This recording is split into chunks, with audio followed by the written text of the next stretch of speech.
Buenas noches y bienvenidos a esta nave del misterio. Esta noche los invito a dejar atrás la comodidad de lo cotidiano y a sumergirse conmigo en una travesía por los rincones más oscuros de la mente humana y de la historia reciente de Sudamérica.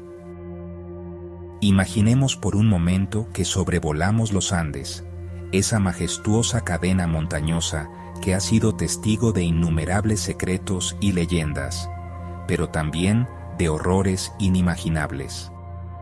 Hoy nos adentramos en una de las historias más oscuras y perturbadoras de la criminología moderna: la vida y los crímenes de Pedro Alonso López, conocido como el monstruo de los Andes.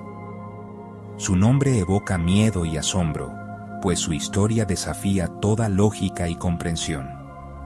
López no solo fue un criminal, sino un enigma que desafió a la justicia y a la sociedad entera, dejando una huella imborrable en la memoria colectiva de 3 países.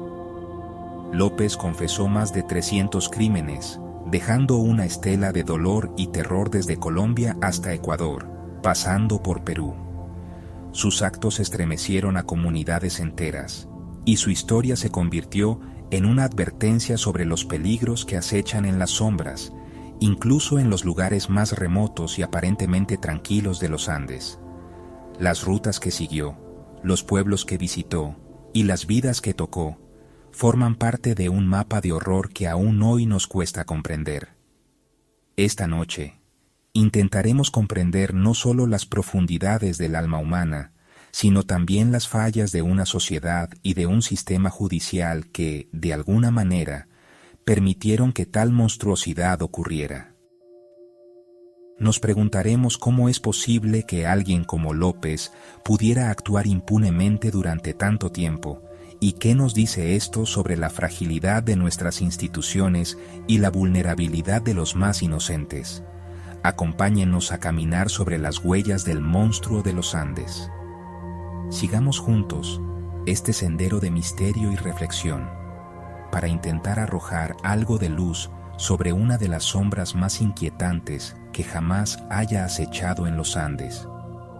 Prepárense para una travesía que desafiará sus emociones y su entendimiento de la naturaleza humana. Para entender a Pedro Alonso López, debemos viajar a su infancia en Tolima, Colombia, en los años 50. En esa época, la región era un lugar marcado por la pobreza, la violencia y la falta de oportunidades. Las calles polvorientas y las casas humildes eran testigos silenciosos de una sociedad fracturada, donde la supervivencia era una lucha diaria para muchas familias. Pedro nació en un hogar de miseria y violencia, donde el abuso era constante y el cariño inexistente. Su madre, una mujer endurecida por la vida, descargaba su frustración y dolor en sus hijos. Los gritos, los golpes y el miedo eran parte de la rutina diaria. No había espacio para la ternura ni para la protección, solo para la supervivencia. A los 8 años, su madre lo expulsó de la casa, dejándolo completamente solo y a merced de las calles de Bogotá. Sin nadie que lo protegiera ni guiara, Pedro se vio obligado a buscar refugio entre desconocidos y a sobrevivir como podía. La ciudad, indiferente y hostil, se convirtió en su único hogar. En las calles, Pedro sufrió abusos terribles a manos de adultos sin escrúpulos. El hambre, el frío y el miedo eran sus compañeros constantes. Cada noche era una batalla por sobrevivir, y cada día una nueva herida en su alma. Los traumas de esos años destruyeron su empatía y su capacidad de confiar en los demás, sembrando en él una profunda oscuridad. El niño Pedro murió en esas calles, consumido por el abandono y el dolor. De sus cenizas nació el monstruo que el mundo conocería años después. Su infancia rota no solo marcó su destino, sino que también dejó una huella imborrable en la historia de Colombia. La adolescencia de López fue una escuela de crimen. A los 18 fue encarcelado, donde la brutalidad lo transformó en un asesino. En prisión, planeó y ejecutó su venganza contra sus agresores, demostrando su naturaleza depredadora. Al salir, inició un peregrinaje de muerte, comenzando en Perú. Su modus operandi era simple: ganarse la confianza de niñas con promesas, para luego llevarlas a su destino fatal. El monstruo había encontrado su patrón. López se movía como un fantasma, dejando un rastro de terror en Perú, Ecuador y Colombia. Su odio proyectado en sus víctimas era su forma de venganza por su propia infancia robada. En Ecuador, su actividad criminal alcanzó su punto álgido, con desapariciones que levantaron alarmas. Un testigo recuerda: parecía amable, pero su normalidad era su mejor arma. La maldad a veces lleva el rostro más común. En 1980, un intento fallido de secuestro en Ambato, Ecuador, llevó a su captura. López confesó fríamente sus crímenes, guiando a la policía a las tumbas de sus víctimas. La magnitud de su confesión era monstruosa, con más de 300 asesinatos en 3 países. Su frialdad, como si narrara una lista de compras, era aterradora. El mundo quedó en shock ante el monstruo de los Andes. El juicio de López en Ecuador en 1980 fue desconcertante.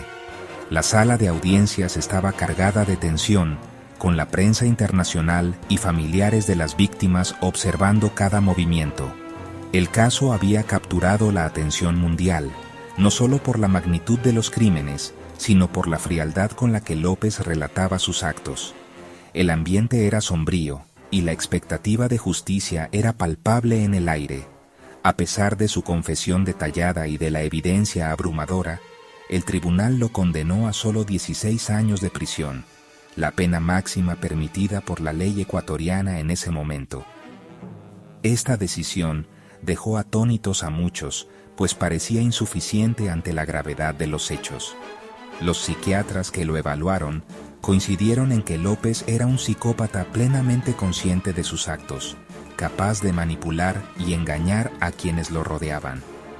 Sus informes detallaban una mente fría y calculadora, sin remordimientos ni empatía por sus víctimas.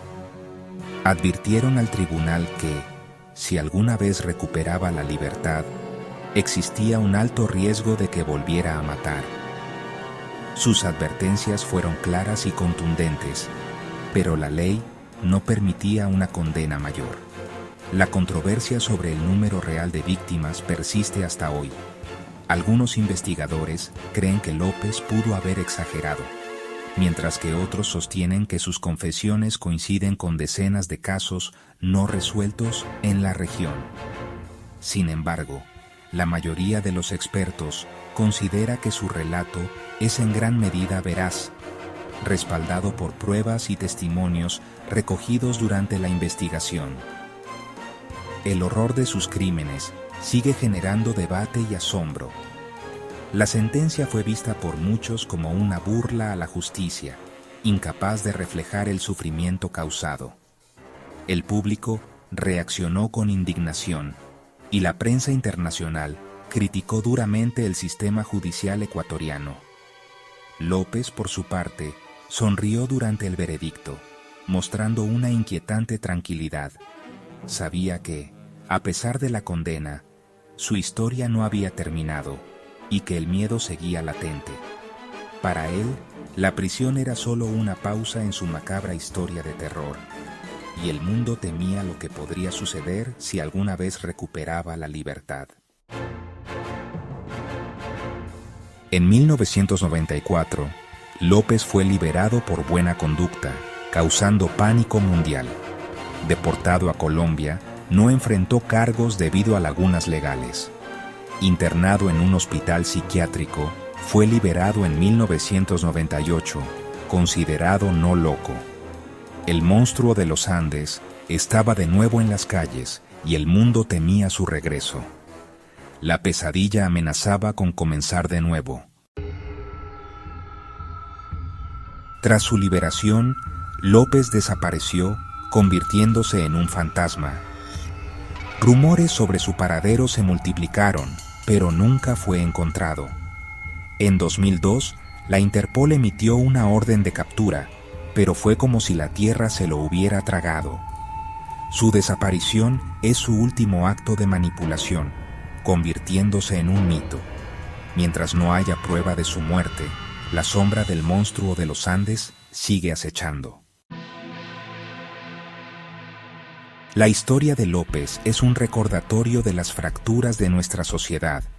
Sus crímenes expusieron la vulnerabilidad de los inocentes y la ineficacia de la justicia. Las preguntas sobre su paradero y la indulgencia de la justicia resuenan en la memoria colectiva. Su historia nos obliga a exigir sistemas más justos para que nunca más un monstruo como él camine libre.